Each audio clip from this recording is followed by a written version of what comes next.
Voilà, on reprend le cours. On est aujourd'hui le dimanche 18 octobre. On est le 30 Tishrei.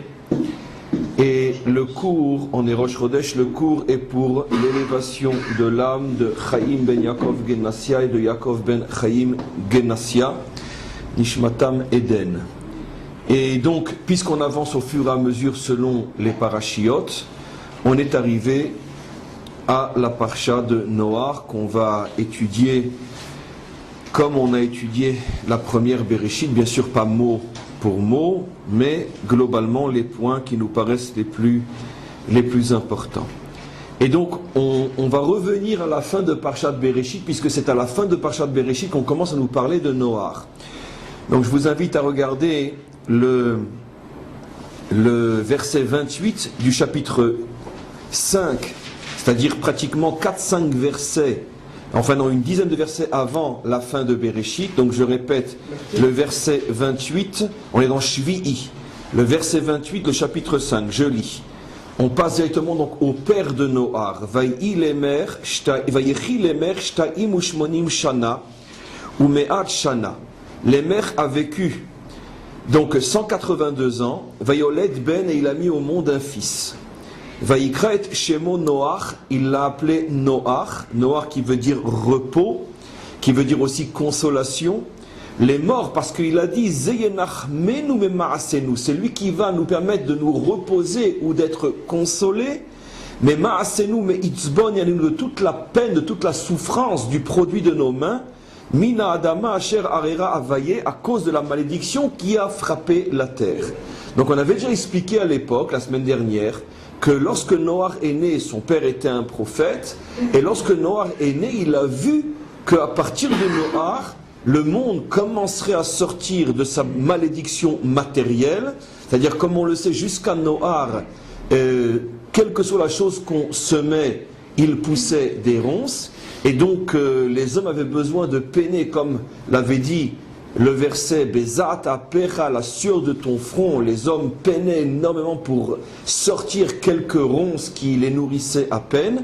Et à partir du moment où Noach va naître, sa naissance s'accompagne d'une bracha extraordinaire qui est perçue par les prophètes de sa génération. N'oublions pas que quand Noach est né, vivait encore un des très grands justes de ces dernières générations, qui était Mathuselah, qui était en français Mathusalem, que tout le monde connaît comme étant celui qui a vécu le plus longtemps de tous, 960 ans. Il a même dépassé Adam, qui n'a vécu que 930 ans. 930 ans, Adam. Et celui qui a vécu le plus longtemps, c'est Mathusalem, 960 ans.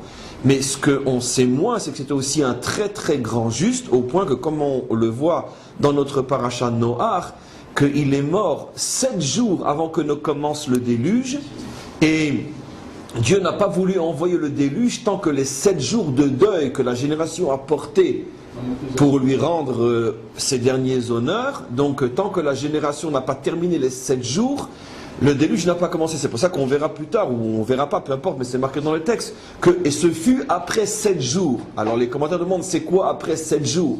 On a déjà dit que le déluge allait arriver, et qu'il est arrivé dans la 500e année de Noach. Alors pourquoi dire, et ce fut après 7 jours? Alors on dit que les 7 jours sont les 7 jours de deuil, que la génération, malgré qu'elle était une génération de méchants, entre parenthèses, cette génération donc a gardé le deuil pendant 7 jours, d'où on voit l'importance et le respect que la génération avait vis-à-vis de Mathuselah, qui était donc le Zaken, le vétéran, qui rayonnait par sa force morale. Et donc lui était aussi un très grand prophète. Il était, n'oublions pas, l'arrière-grand-père de Noach, et donc il était vivant, bien sûr, quand Noach est né, et puisqu'il est mort 7 jours avant le déluge, donc quand Noach avait 500 ans, et il a vu qu'à partir de Noach, le monde allait sortir de sa malédiction. Et alors, comme je vais vous le montrer tout de suite, il y a un paradoxe absolument incompréhensible.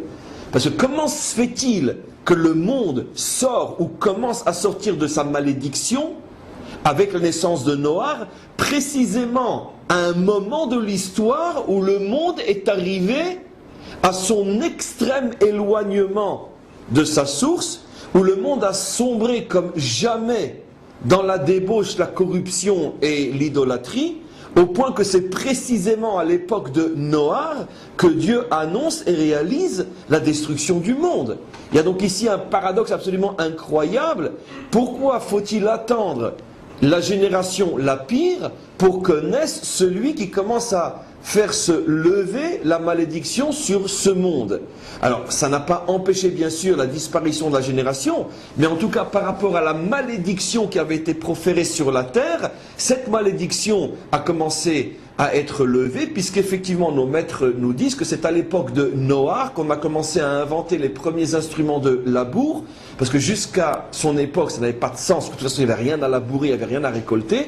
À partir du moment où les hommes ont commencé, comme toujours, ils essayaient de planter des graines de blé, et qu'on a vu que après la naissance de Noach, les graines de blé donnaient du blé, et qu'en plus les prophètes de la génération ont annoncé que c'était grâce à la naissance de Noach, donc tout de suite il a fallu se mettre à créer des machines qui vont permettre donc d'exploiter la terre, et c'est pour ça que les premières machines à récolter donc la terre ont été créées selon notre tradition à l'époque de Noach, selon bien sûr l'histoire biblique. Alors maintenant, regardons encore une fois pour confirmer effectivement ce qui se passe de mal à l'époque de Noach.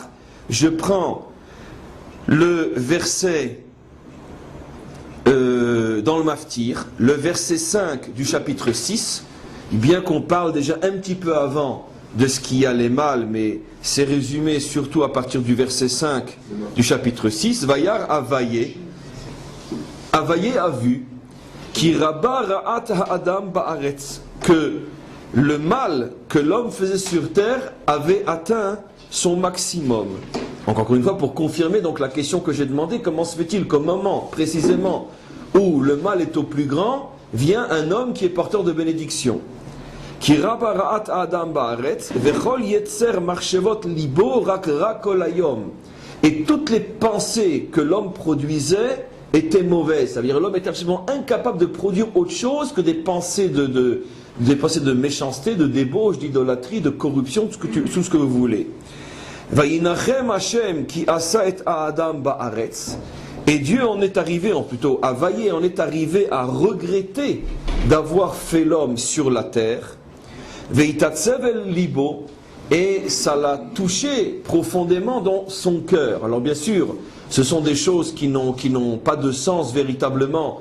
Que signifie que ça l'a touché dans son cœur? On va expliquer tout de suite.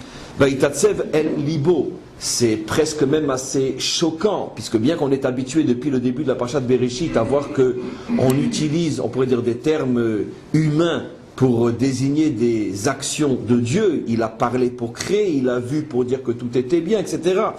Mais quand on arrive à une expression du type Vaitatsev el libo, ça l'a peiné dans son cœur. On a l'impression que c'est déjà exagéré. Qu'est-ce qu'on veut nous faire comprendre par cela? On va voir tout de suite. Vayomer Hashem, Hashem à ce moment-là a dit, Emche et Adam asher barati, me'al pene ha'adama. Je veux effacer l'homme que j'ai créé d'au-dessus de la terre, me'adam ad be'ema, depuis l'homme jusqu'à la bête, puisque tout est corrompu comme on le sait. Ad remes ve'ad of hashamaim, ki nechamti ke'asitim, car je regrette de l'avoir fait. Venoar matzachen bene Avaye, et Noach trouva grâce aux yeux d'Avaye. Alors tout ça, il va falloir expliquer comme introduction pour tous les cours, à tous les cours sur Noach. Alors, qu'est-ce que ça veut dire d'abord que Avaye regrette? Apparemment, c'est complètement absurde, et c'est une question qui est rapportée d'ailleurs par le Midrash, sous une forme, on pourrait dire, un petit peu imagée. Un jour, c'est le Talmud qui parle, un philosophe a rencontré, si je ne me trompe pas, c'était Rabbi Akiva, en tout cas un des grands maîtres de la Mishnah, et lui a demandé, est-ce que votre Dieu sait tout? Alors, bien sûr qu'il a répondu, évidemment que notre Dieu sait tout. D'abord, c'est pas mon Dieu, c'est Dieu. Bien sûr qu'il sait tout. Et donc, il lui a objecté, si Dieu sait tout, comment se fait-il, écoutez-moi bien la question, qui est pas si ridicule que ça, comment se fait-il que il est dit au début du récit de la création que Dieu a vu tout ce qu'il avait fait, en particulier lorsqu'il a vu l'homme. Non seulement il a dit que c'était bien, comme les 5 premiers jours de la création, mais en ce qui concerne la création de l'homme, il a rajouté Tov Me'od, que sa création est parfaite. Et donc, voici qu'à la fin de la même paracha, Dieu dit qu'il regrette d'avoir créé l'homme, et c'est dit à 2 reprises. Je regrette doublement d'avoir créé l'homme. Déjà, une fois, c'est choquant, mais le dire 2 fois, qu'est-ce que cela signifie? Ah, donc ce philosophe a dit, vous voyez bien que votre Dieu ne sait pas tout. Parce que s'il savait au moment où il a créé l'homme qu'il arriverait à regretter sa création, c'est comme si Dieu finalement s'accusait, ou plutôt reconnaissait qu'il a fait une erreur. On peut comprendre ça au niveau d'un dirigeant, d'un tout ce que vous voulez. Les dirigeants passent leur temps à faire des erreurs et à ne pas les reconnaître. C'est pour ça qu'en ce sens, Dieu est peut-être différent des dirigeants, car lui fait des erreurs et les reconnaît. Mais en tous les cas, peu importe, comment est-il possible qu'il insiste tellement lourdement au début de la création pour dire Tov Me'od, et qu'une trentaine de versets après, par 2 reprises, il dit je regrette, ça fait pas Dieu, ça fait pas sérieux. D'accord? Rabbi Akiva lui a répondu d'une drôle de manière, et c'est en vérité que le pshat, c'est-à-dire que l'explication, on pourrait dire, je te réponds d'une manière légère à ta question, mais c'est beaucoup plus profond que ça, comme on va le voir. Il lui a dit, je ne comprends pas. Dis-moi, tu as déjà mis au monde, tu as déjà eu un fils? Il lui a dit, bien sûr que j'ai eu un fils. Et dis-moi, quand il est né, ce fils-là, tu étais heureux ou malheureux? Il dit, ben j'étais heureux. Il dit, je ne comprends pas pourquoi tu étais heureux, mais tu ne sais pas qu'un jour il mourra? Alors pourquoi tu es heureux? Alors il a répondu, il a dit, attends, je ne comprends pas. Au moment où il naît, j'ai la joie de la naissance, et il y aura toujours le temps de pleurer quand il mourra. Si je suis encore là, parce que généralement le père part avant le fils, peu importe. Mais en tous les cas, ce qu'il lui a dit, au moment du rire, le rire, au moment de la tristesse, la larme. C'est-à-dire qu'il y a un temps pour tout. Et donc Rabbi Akiva lui a répondu de la même manière, si j'ose dire, exactement, pour Dieu, on peut donner la même réponse. Au moment où l'homme est né, il s'est réjoui de la naissance.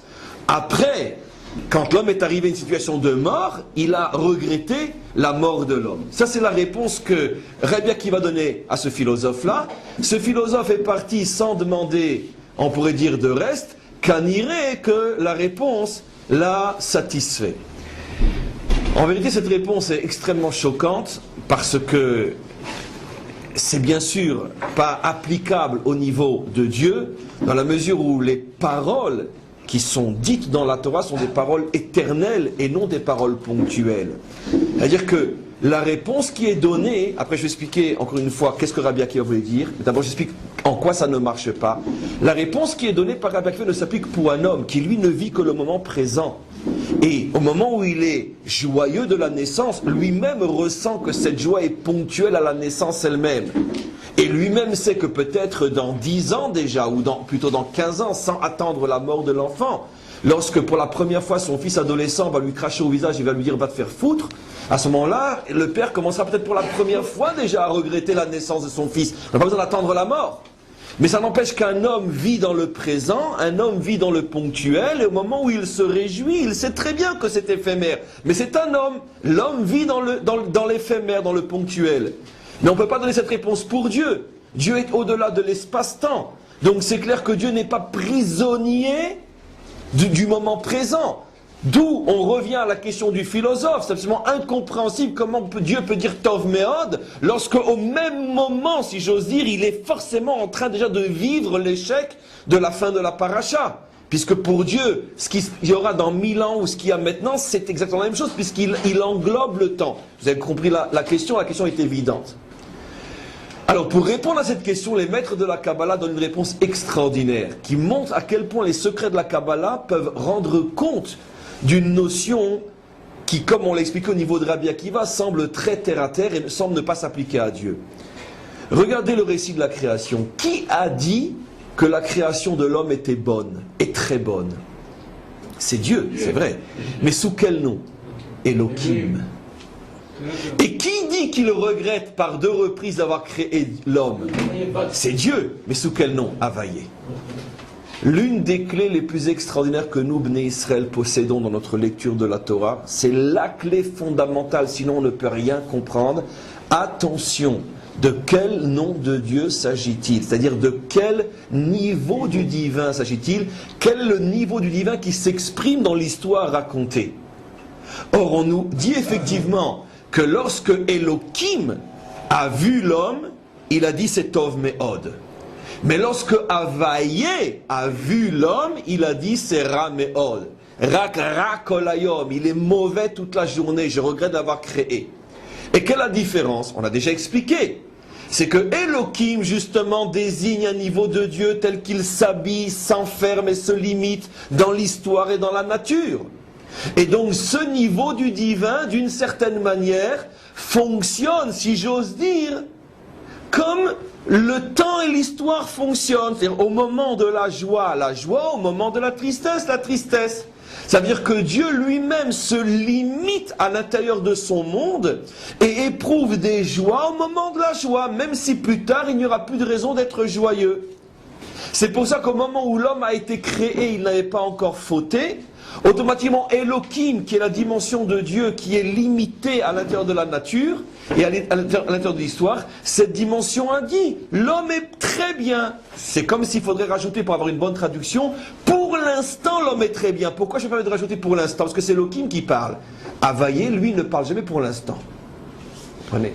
Par contre, quand se dévoile la dimension Havaye, qui est la dimension qui est au-dessus du temps, ça veut dire donc qu'il n'est pas prisonnière de l'instant présent.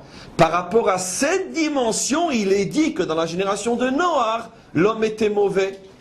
Et donc cette dimension, il n'avait jamais témoigné du fait que l'homme était bon. Ou pas complètement comme on va voir. Donc c'est pour ça que quand Rabbi Akiva s'est permis de comparer le comportement de Dieu à celui d'un homme, c'est sûr que Rabbi Akiva n'a pas expliqué tout ce que j'explique à ce philosophe, parce qu'il ne connaissait rien des secrets de la Kabbalah. Mais en vérité, Rabbi Akiva n'a pas, on pourrait dire, ne s'est pas fichu de lui. Il lui a expliqué en termes simples ce que les secrets de la Kabbalah révèlent, c'est que Dieu, Kaviachol, s'est fixé de se comporter de deux manières. Une manière qui est ponctuelle, qui s'appelle Elohim, et une manière qui est au-delà du temps et au-delà de l'histoire et au-delà de l'espace, qui s'appelle Havaye. Et donc maintenant, pourquoi je vous ai expliqué ça? D'abord pour résoudre cette contradiction, mais aussi pour arriver à ce dernier verset qui est très important. La Parshat Bereshit s'arrête par les mots Venoach Matza Chen Beine Havaye. Noach a trouvé grâce aux yeux d'Havaye. Ça veut dire quoi? Ça veut dire que le dernier verset de Bereshit, quand on lit la Torah, et c'est ce qu'on va faire aujourd'hui comme introduction à ces cours sur Noach, quand on lit la Torah avec les yeux de l'éternité, quand on sait que la Torah n'est pas un livre d'histoire et qu'elle est porteuse de messages universels, ce qui veut dire que ce qui est dit, au moment où c'est dit, se répète de génération en génération, ça veut dire que dans chaque génération, il y a on pourrait dire, un personnage du type Noach. Et c'est pour ça que la Torah en parle, car si Noach était un personnage ponctuel, historique, la Torah n'en parlerait pas. La Torah ne parle que des personnages qui correspondent à des modèles éternels. Ce qui veut dire que la Torah est en train de nous dire que dans chaque génération, ou plutôt à chaque fois que dans l'histoire, le monde arrivera à une situation catastrophique où, selon Elohim, il n'y a pas d'autre moyen que de détruire le monde. Je dis bien selon Elohim. Elohim, c'est le Dieu ponctuel. C'est le Dieu qui, lui, est figé, parce qu'il l'accepte, est figé dans le temporel. Qui, lui, ne regarde pas avant et après. Elohim regarde maintenant. L'homme, au moment où il naît avant la faute, il est très bien. Après la faute, il est très mal. Il faut le détruire. Regardez maintenant. On commence par Chat Noir. Vous verrez que tout le récit de la destruction, c'est le nom Elohim. Et c'est plus le nom Havaye. Je vais aller très très vite maintenant, bien qu'on reviendra sur ces versets. Je commence verset 9 du chapitre, tout simplement par Chat Noir. Et les gens, donc je ne m'arrête pas pour là où je ne dois pas m'arrêter pour l'instant. Et les Toldot Noar, voici l'histoire de Noar. Noar, Ish Tzadik Tamimaya Bedorotav. Tzadik, Noar était injuste, un homme intègre dans sa génération. Et a Elohim it aler Noar. Noar avançait avec Elohim. Tiens, c'est intéressant. On vient de nous dire qu'il a trouvé grâce aux yeux d'Havaye. Et on nous dit qu'il avance avec Elohim. J'expliquerai pourquoi. Vayoled Noar Shlosha Banim et Shem et Ham et Yafet. Il a mis au monde 3 enfants, on les connaît, Shem, Ham, Yafet. Vatishachet Aretz Lifne HaElokim. La terre s'est corrompue devant Elohim. Vatimale Aretz Hamas, la terre s'est remplie de violence. Vayar Elohim, Elohim a vu, et haaretz la terre, Iveine nishreta, et voici qu'elle était corrompue, qui ishrit kol basar et darko à l'arès, parce que toute chair avait corrompu son chemin sur la terre. Et on continue, Vayomer Elohim, c'est Elohim qui dit, les noirs, ketz kol basar ba lefanai, la fin de toute chair est venue devant moi, qui malha haaretz hamas mipnehem, parce qu'elle est remplie de violence, veneni mashritam et haaretz, je veux détruire la terre. Après, il lui dit de faire l'arche, ça on reverra, ce sera un cours en soi.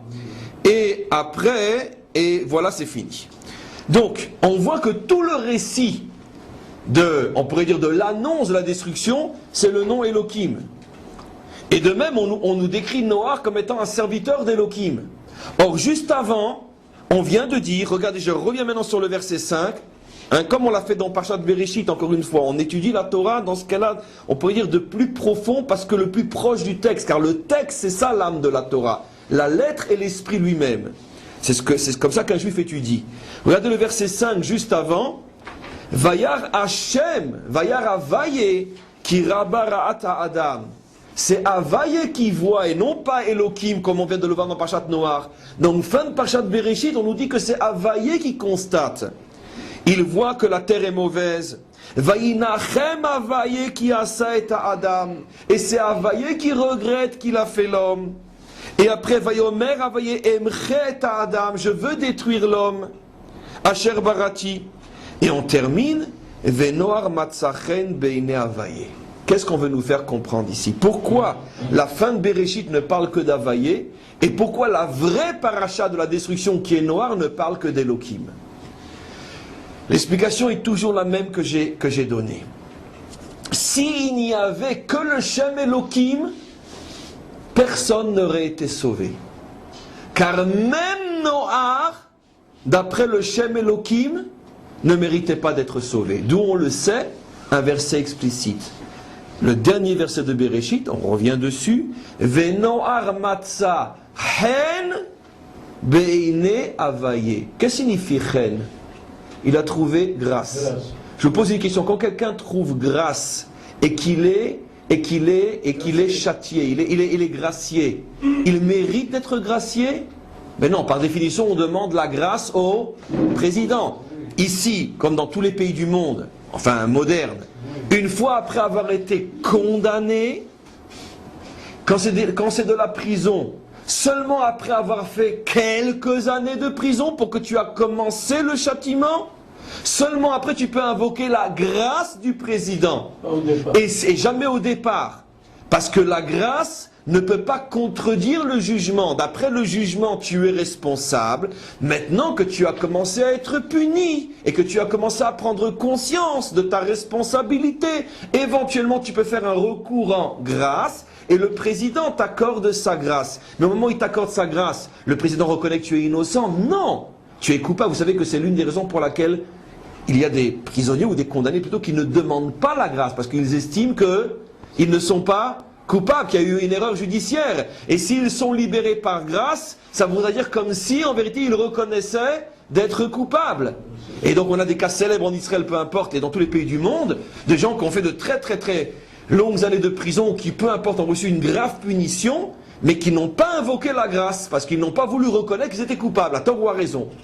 Donc, puisque le verset nous dit ici que Noach a trouvé grâce aux yeux d'Avaye, sous-entendu que d'après le jugement strict, même Noach n'aurait pas mérité d'être sauvé.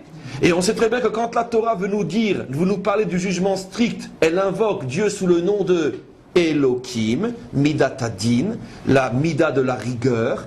Et quand on veut nous faire allusion à ce qui est au-dessus de la justice, ça veut dire la compassion, la pitié, la grâce, la bonté, quel est le terme qui est utilisé? Avaye. Et donc ici, vous voyez comment une étude des mots eux-mêmes raconte toute une histoire qu'on ne pourrait pas voir sans ça. Et donc qu'est-ce que la Torah est en train de nous dire? Que même Noach ne méritait pas d'être sauvé, bien qu'évidemment il était beaucoup plus grand que ses contemporains, des milliards de fois plus grand que ses contemporains, mais malgré tout sa grandeur n'aurait pas pu lui suffire au regard de la justice stricte divine pour être sauvé. il a fallu invoquer une notion beaucoup plus élevée qui est Dieu tel qu'il est au niveau de sa pitié, on pourrait dire infinie. Et lorsque cette pitié a regardé Noach, elle a dit oui, Noach mérite de trouver grâce à mes yeux. La question est évidente. Alors si de toute façon Noach est sauvé par le biais de la pitié, pourquoi toute la génération ne serait pas sauvée? Parce que même la génération, même la pitié doit se mériter. C'est-à-dire la pitié n'est pas un acte de justice, ça va contre la justice. Mais malgré tout, il faut que tu aies un minimum de quoi mériter la pitié de celui qui va te gracier. Donc Noach était au niveau de mériter la pitié. Sa génération n'était même pas au niveau de mériter la pitié. Alors maintenant on comprend l'anomalie que j'ai expliquée. J'ai dit, dans Parshat Noach, on nous dit que c'est Elohim qui détruit. Fin de Parshat Bereshit, on nous dit que c'est Havayé qui constate et qui veut détruire. Quelle explication? L'explication est sublime.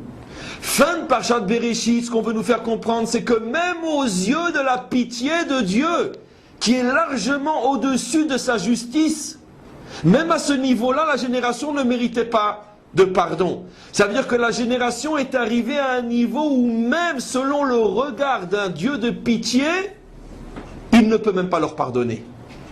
Et donc à partir du moment où selon les yeux d'un Dieu de pitié, il ne peut pas leur pardonner, alors après qui met en marche le mécanisme de la destruction? Elohim, le Dieu de justice. Mais comme on voulait nous faire comprendre, fin de Parshat Bereshit, qu'il y a au moins un homme qui lui a mérité d'être sauvé selon le principe de la pitié, c'est Noach qui a trouvé grâce aux yeux de Havayé. Et de là, mes amis, la Torah nous apprend un principe fondamental. Le monde ne subit jamais de catastrophe, on pourrait dire planétaire, puisque là on parle d'une catastrophe planétaire, avant que le monde ait perdu grâce aux yeux de la pitié divine. Bon, je m'excuse de parler comme ça, mais pour que tout le monde comprenne. Ça veut dire que jamais une catastrophe d'ampleur, on pourrait dire, comment on dit, pas nationale, intermondiale, ne peut intervenir si les fautes des hommes ne sont pas passées, on pourrait dire, sous le regard d'Havayé. À titre individuel, et même à titre national, un homme ou une nation peuvent être jugés selon Elohim. Ça veut dire que quoi? Selon la justice, tu as fauté, tu es puni. Et même si selon le regard de la pitié, je pourrais te pardonner, je ne veux pas regarder selon ce regard-là. Je te juge selon la justice uniquement. Mais ça, c'est uniquement pour un homme ou pour une nation.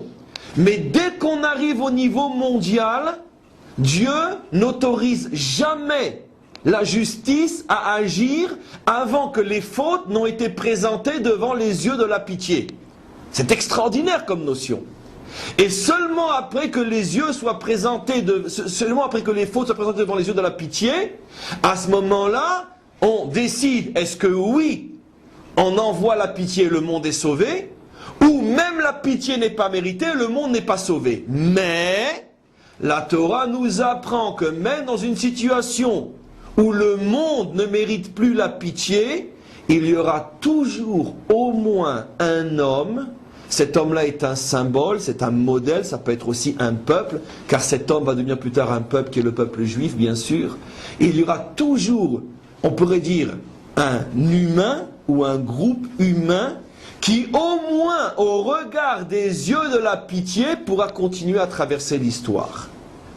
Ça veut dire que Noach est encore une fois le prototype de cette pitié qui s'exerce d'une manière éternelle sur le monde et qui assure que le monde ne sera jamais détruit. Vous comprenez pourquoi, d'une certaine manière, tous les peuples, et ça j'expliquerai beaucoup plus tard, vont essayer d'être Noach. Parce que le peuple qui est Noach, il assure ou il s'assure l'éternité. Comprenez ? Donc Noach est une notion fondamentale. Nous on a toujours, comme on ne le comprend pas vraiment de l'intérieur, je vais expliquer encore plus, de voir Noach un petit peu comme la transition entre la création et le premier vrai juif qui est Abraham. Mais on a toujours nous l'impression que Noach c'est un petit peu, on pourrait dire, du transitoire, parce que c'est pas vraiment le père fondateur. Mais en vérité, sachez qu'à un niveau beaucoup plus profond, Noach représente quelque chose de très très très très haut, c'est, encore une fois, l'étincelle éternelle de survie qui se trouve dans le monde. Alors maintenant, on va expliquer plus profondément encore, d'après des notions plus secrètes encore. Regardez ce verset bizarre, le dernier verset de la Torah. Bereshit, pardon. Venoar matzachen beine havaye. Vous ne trouvez pas que le mot noar et le mot chen est le même mot? C'est le même mot. Le même mot à l'envers. Noar, nun, het, chen, het, nun. C'est les mêmes lettres. Ça ne peut pas être un hasard. Ça veut dire que noar, motse, chen, beine havaye, c'est-à-dire donc que noar, la grâce qu'il a trouvée aux yeux de Dieu, cette grâce-là est formée des mêmes lettres que son nom. Comme si dans son nom se trouvait caché le secret de la grâce qu'il a reçue. Et c'est ce qu'on va essayer de comprendre, parce que c'est exactement ce que ça va nous faire comprendre. Étudie le mot Noar, et tu comprendras pourquoi Noar a mérité le chen. Alors qu'est-ce qu'il y a dans le mot Noar? Les maîtres des secrets, le Zohar, la Kabbalah, etc. expliquent que le mot Noar est formé de deux lettres qui font toutes les deux allusion à la même notion spirituelle. Le Nun et le Chet, ce sont deux lettres qui appartiennent à l'attribut de la Bina. La sphira de la Bina. Pourquoi? Parce que la Bina est la 8e sphira du bas vers le haut. Puisque si on commence du bas, on a Malchut, Yesod, Od, Netzar, Tiferet, Chesed, Gvura, 7e Bina. Donc la Bina est la 8e sphira du bas vers le haut, 8 valeurs numériques du Het, l'une des deux lettres du nom Noar. C'est pour ça que la Brit Mila, la circoncision, se fait le 8e jour. C'est pour ça que Hanouka dure 8 jours. C'est pour ça que le Mishkan a été inauguré pour la première fois dans l'histoire le 8e jour. Le chiffre 8 fait toujours allusion à une lumière très élevée qui est la lumière de la Bina. Et si déjà j'évoque cette lumière-là, vous savez tous que c'est la lumière qui est au-dessus du 7, c'est-à-dire c'est la lumière qui est au-dessus de la nature. Ça veut dire que dès que se dévoile cette lumière, la lumière du 8, se dévoile dans le monde quelque chose de surnaturel, c'est-à-dire qui échappe à la logique, aux règles et aux lois de la nature. Je comprends très bien qu'est-ce que cette lettre-là fait avec Noar. Puisqu'on vient d'expliquer que selon les règles et les lois de la nature, c'est-à-dire selon la justice divine du nom Elohim, qui lui-même, comme on le sait, a pour valeur numérique la nature, Elohim, Ha-Teva. Et lorsque Dieu se cache à l'intérieur de la nature, il s'appelle Elohim. Et lorsqu'il juge le monde selon les règles de la justice stricte, même Noar ne méritait pas d'être sauvé. Donc pour être sauvé, Noar a dû s'élever à un niveau qui est au-dessus du nom Elohim, qui est au-dessus de la loi implacable, sans pitié. Et c'est pour ça que l'une des lettres de son nom, c'est un Chet, qui fait allusion au 8, qui fait allusion au fait que Noar s'est accroché à cette lumière de Dieu qui est au-dessus de la nature. Comment s'appelle cette lumière de Dieu qui est au-dessus de la nature? Elohim ou Havaye? Havaye commence à briller à partir de la Bina. En dessous de la Bina, c'est le Shem Elohim. À partir de la Bina, c'est le Shem Havaye. Maintenant, la deuxième lettre du nom, Noar, c'est un Nun. Nun a pour valeur numérique 50. Et 50, vous faites penser à quoi par rapport à la Bina? Les 50 portes. Aux 50 portes de la Bina. Chamishim, Sha'are, Bina. Je vais expliquer d'où elles viennent. On dit que la Bina, qui a pour valeur numérique 8 au niveau des sphirotes, quand on veut quand on lui donne son chiffre sphirotique, c'est le chiffre 8, mais quand on définit, on pourrait dire la quantité des forces qu'elle possède, c'est le chiffre 50, parce qu'elle possède 50 forces, qui sont les 50 portes de la Bina. Ces fameuses 50 portes que notre peuple n'a atteint plus ou moins qu'une seule fois dans son histoire, c'est quand? Au moment de Matan Torah, puisque Matan Torah a eu lieu 50 jours après la sortie d'Égypte. C'est pour ça que nous comptons 49 jours, nous nous préparons à recevoir la 50e porte. Et effectivement, au moment de Matan Torah, cette 50e porte s'est ouverte, et la Torah a été donnée au moment de l'ouverture de cette 50e porte, ce qui veut dire que la Torah, c'est la lumière de la 50e porte. C'est pour ça que la Torah est au-dessus du monde, et c'est pour ça que le peuple attaché à la Torah est un peuple éternel, car il appartient à la 8e dimension. La dimension de la circoncision, qui est le 8e jour. Donc vous voyez que Noach est monté très très très haut. Noach porte dans son nom le fait qu'il est arrivé à monter jusqu'à la Bina, ce qui est une chose en soi extraordinaire, c'est-à-dire qu'il est arrivé à se hisser à une connaissance de Dieu qui est au-dessus d'Elohim, au point qu'il a mérité de recevoir la pitié, la grâce de Dieu, mais pas seulement il s'est hissé au niveau de la 8e sphira, il a été capable d'en extraire tout le contenu. D'abord il a trouvé le fruit, puis après il a su l'éplucher et le consommer. C'est-à-dire il a reçu les 50 portes de la Bina, et c'est pour ça qu'on trouve aussi le Nun dans son nom, Noach. Noach, c'est donc l'homme qui est arrivé à s'accrocher et à dévoiler entièrement toutes les forces de la Bina. Et c'est pour ça qu'on dit Matzachen, mesure pour mesure. Puisque tu es arrivé à monter jusqu'à la Bina et à dévoiler les 50 portes, on va te donner le Chen. Le Chen, c'est encore une fois le mot Noach. On va te donner tout l'avantage de ta découverte. Et l'avantage de découverte, c'est ce qu'on appelle en français la grâce. Ça veut dire cette pitié qui est au-dessus du din. Lorsque, d'après le din, l'homme ne mérite plus d'être sauvé, à ce moment-là, s'il a malgré tout suffisamment de mérite, il peut être sauvé par le biais de ce qu'on appelle le chen. Mais pour être sauvé par le biais du chen, il doit lui-même faire un effort qui est de se hisser au niveau de Noach. C'est-à-dire au moins faire un effort pour tendre vers le chiffre 8 et ce qu'il contient. C'est lui qui l'a trouvé, puisque tout le monde ça. Nachon, il a fait un effort énorme. Maintenant, vous allez comprendre d'un côté la grandeur de Noach, qui est un homme gigantesque. D'un autre côté, l'avantage que nous avons, nous, enfants d'Israël, c'est que Noach a dû travailler pendant 500 ans pour trouver le chen. Puisque quand ce verset est-il dit, Venoar Matzachen, quand Noach a 500 ans, ça veut dire qu'il a vécu plus de la moitié de sa vie pour arriver à ce niveau de chen.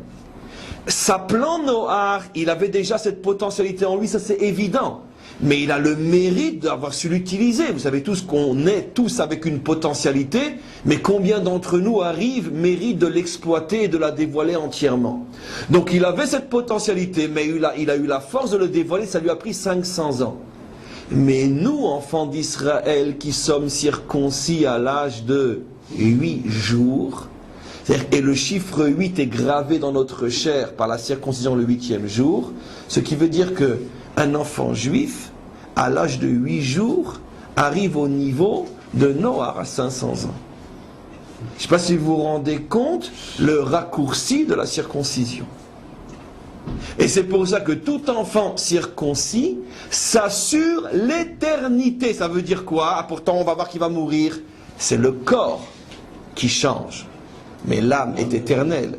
Chaque âme juive est éternelle. Elle ne disparaîtra jamais. À partir du moment où une âme dans un corps a été circoncis une fois, elle a la garantie que quelles que soient ses fautes, quel que soit le mal qu'elle fera et qu'elle devra réparer, mais elle est assurée de l'éternité. Ce qui n'est pas le cas de quelqu'un qui n'est pas circoncis.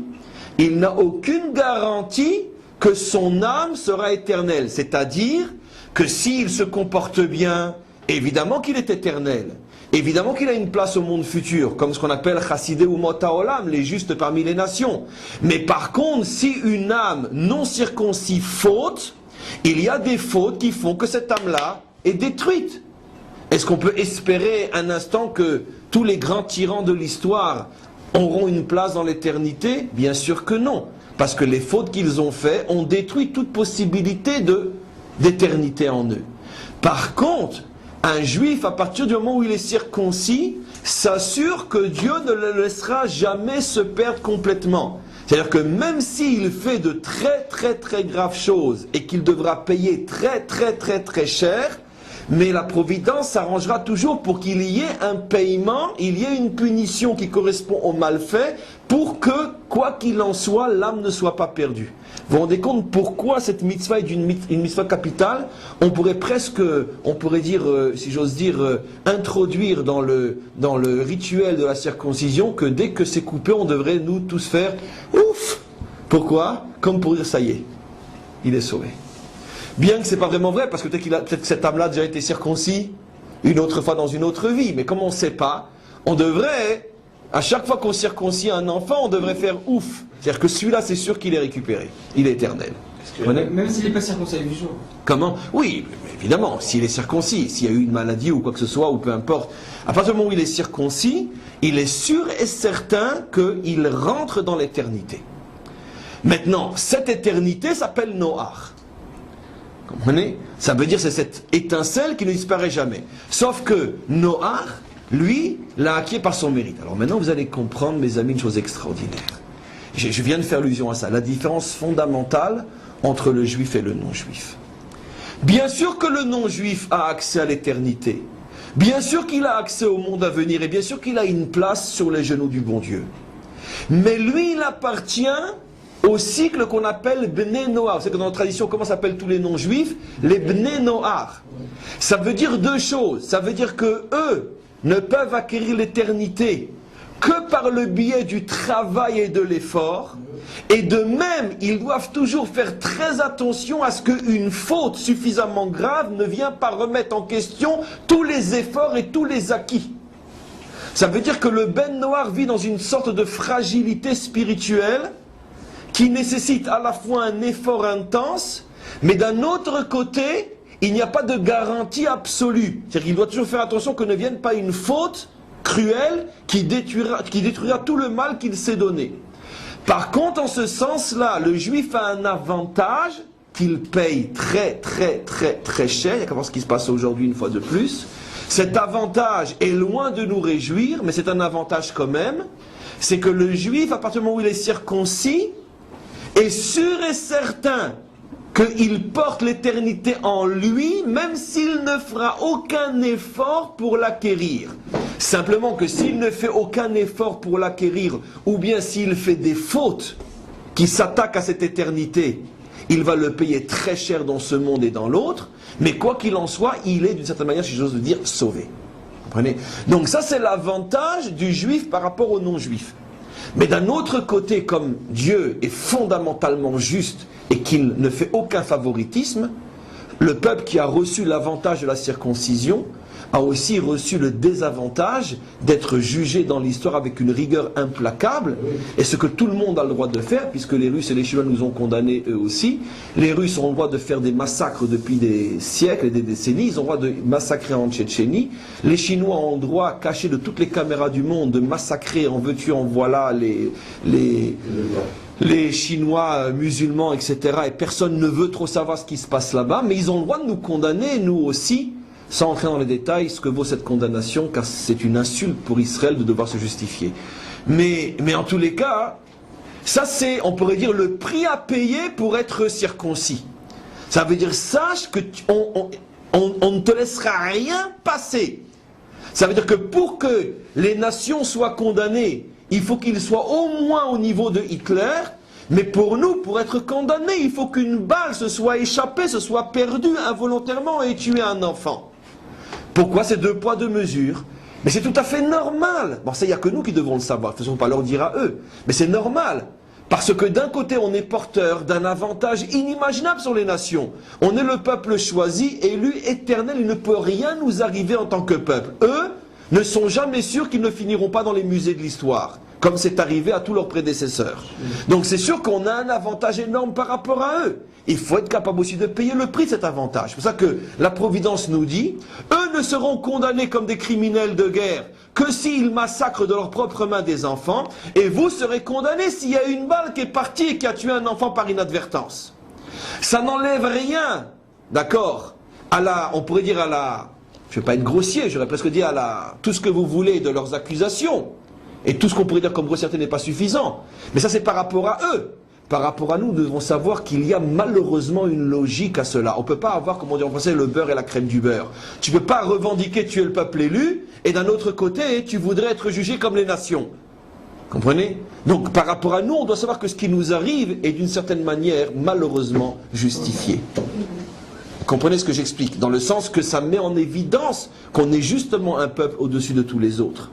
Et qu'on est jugé avec des normes qui sont absurdes par rapport aux autres. Ça n'excuse rien dans la cochonnerie, pour rester poli, de leurs accusations.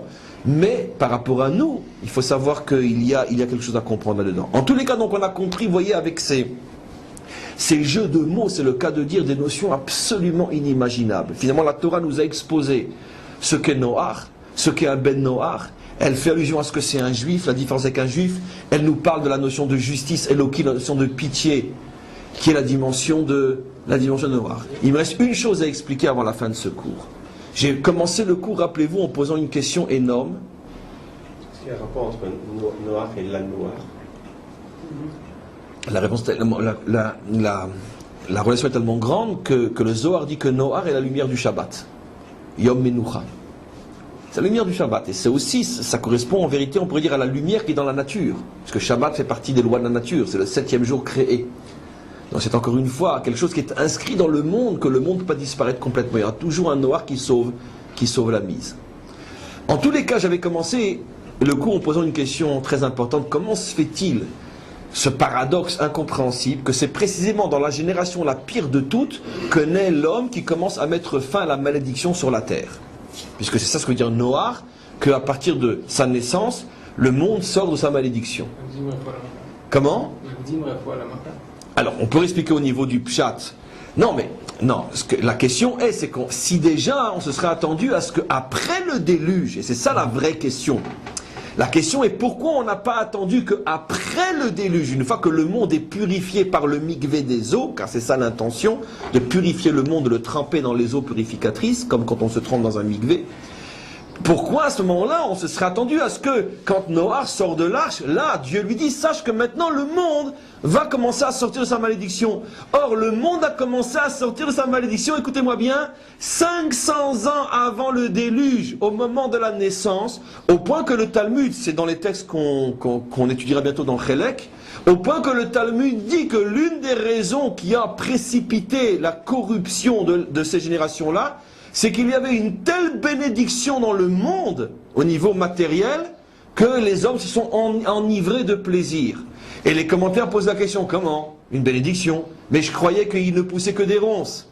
Et de là, tu apprends que la bénédiction a commencé à être largement levée 500 ans avant le déluge, dès que Noach est né. Donc d'où la question énorme, comment se fait-il que, au moment où les générations méritent le moins, c'est là que naît un homme qui commence par sa présence, à réparer la malédiction de Adam, oui. On avait vu avec la tâche pour le lépreux, c'est quand toute la tâche elle est toute blanche qu'il est en fin de compte qu'il est pur. C'est pas la même notion? C'est un petit peu la même notion. C'est-à-dire, en vérité, c'est exactement ça. C'est que, à partir du moment où, justement, le monde arrive dans une situation où, d'après Elohim, il ne peut plus vivre du tout, ça veut dire qu'il doit disparaître entièrement, pas seulement un déluge, et que pour permettre au monde de continuer, il faut que se dévoile la lumière d'Havaïe, qui est au-dessus de la justice divine rigoureuse, et que celui qui a déclenché ce dévoilement d'Havaïe, c'est Noach. À partir du moment où ce dévoilement d'Havaïe se dévoile, automatiquement ça va entraîner dans le monde un surplus de bénédictions. Même si le monde ne le mérite pas, puisque les bénédictions ne vont pas venir du côté d'Elohim, elles vont venir du côté de Havaïe. Donnons un autre exemple dans l'histoire. On dit toujours, et il ne faudra plus le dire comme ça à partir du cours d'aujourd'hui, quand on n'est pas précis, on dit, bon, il y a eu la Shoah, mais tout de suite après, il y a eu la création de l'État d'Israël. Ça veut dire que finalement, l'obscurité a fait jaillir la lumière. C'est vrai, mais c'est pas suffisamment précis. C'est-à-dire que la création de l'État d'Israël, officieuse, avait commencé bien avant la Shoah. Et la Shoah est intervenue en pleine, on peut dire, en pleine création réelle, pas officielle, on s'en fout ce que disent les nations, en pleine création réelle de l'État d'Israël. Et donc c'est à ce moment-là que survient la Shoah. Ce qui veut dire qu'on retrouve le même phénomène. C'est que dans la génération la plus obscure de notre histoire très lointaine, aussi loin qu'on remonte, je crois, jamais il y a eu une obscurité aussi grande que celle-là, c'est précisément dans la génération de l'obscurité que se dévoilent les forces de la lumière comme jamais dans notre histoire. Pourquoi ? Parce que justement, à partir du moment où on rentre dans une génération, la génération de la Shoah, d'une obscurité inimaginable, il est clair que le monde ne peut plus tenir uniquement selon le principe d'Elohim. Il faut pour que le peuple juif, excusez-moi pas le monde, le peuple juif puisse traverser ça, il faut qu'il soit rattaché à une lumière qui est au-delà de la rigueur. Et donc à partir du moment où cette lumière se dévoile, elle va entraîner aussi avec elle, ça le paradoxe fou, un surplus de bénédictions inimaginables. C'est-à-dire que dans la génération où s'y attend le moins, c'est dans cette génération qu'Israël commence à retrouver et reconstruire sa terre. Et c'est toujours le même phénomène, et ce phénomène on l'apprend aussi de l'époque de Noach. Sache que si tu vois le monde basculer dans une obscurité presque totale, attends-toi à ce qu'il y ait tout d'un coup des jaillissements de lumière surnaturels dans cette même génération.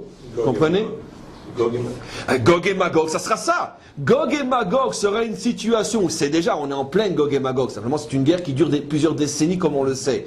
Nous qui sommes la génération de Gog et Magog, c'est exactement ce que l'on voit. D'un côté, une obscurité de plus en plus grande, au point, ce qu'on vit en ce moment, pour l'instant, etc. Et d'un autre côté, des jaillissements de lumière absolument inimaginables par rapport à ce qui se passe tous les jours en Israël, sur le plan matériel, sur le plan moral, sur le plan spirituel, etc. Où cette nation progresse comme elle n'a jamais progressé. C'est pour ça que les autres font tout pour essayer de mettre fin à ça, parce qu'ils se rendent compte ce qui est en train de se passer. Je veux dire, pratiquement le seul État moderne qui n'a pas été touché par la crise mondiale, pratiquement le seul État moderne dont les inventions en médecine, en informatique, etc. sont arrachées et presque volées par le monde entier. Ne parlons même pas du spirituel, où chaque jour qui passe, de plus en plus de juifs reviennent vers la Torah. Les nations sont conscientes qu'il se passe un phénomène absolument incompréhensible, alors que le monde est en train de régresser et de disparaître. Voici que cette jeune nation est en train de monter et paraître. Et donc, c'est ce qui leur fait peur, et c'est pour ça qu'on essaye par tous les moyens de freiner ça. Oui. Question. Qu'est-ce qu'elle est devenue cette génération du déluge au niveau Gilbouli? Dans quoi elle se incarne? Ça, on verra par la suite dans les cours, mais ce que tu poses la question, je le dis maintenant, elle est revenue dans la génération de la tour de Babel, elle est revenue après dans la génération de Sodome et Gomorrhe, et elle est revenue dans la génération des Juifs qui étaient esclaves en Égypte. Et c'est elle qui est sortie d'Égypte. On verra, tu vas poser la question, je t'ai dit que c'est pas le cours, mais je t'ai déjà répondu que ça on verra aussi, ce sera pratiquement le dernier cours sur Noach, tu vois, où on verra que cette génération-là finalement a fait un parcours absolument. Alors, oui, d'une certaine manière c'est nous, mais je peux pas tout dire maintenant, je vous en supplie. On verra. Donc je veux juste, avant la question, je vais juste conclure avant la question. Donc, on a donc vu énormément de choses. À partir de demain, donc on va rentrer dans le texte lui-même, enfin qu'on a fait beaucoup de textes aujourd'hui aussi. On va rentrer dans le texte de la Parcha par contre, et demain on va étudier l'histoire de l'arche, à quoi elle fait allusion, surtout au niveau des mesures qui sont extrêmement mystérieuses, extrêmement secrètes. Et on continue demain, Be'ezrat Hashem.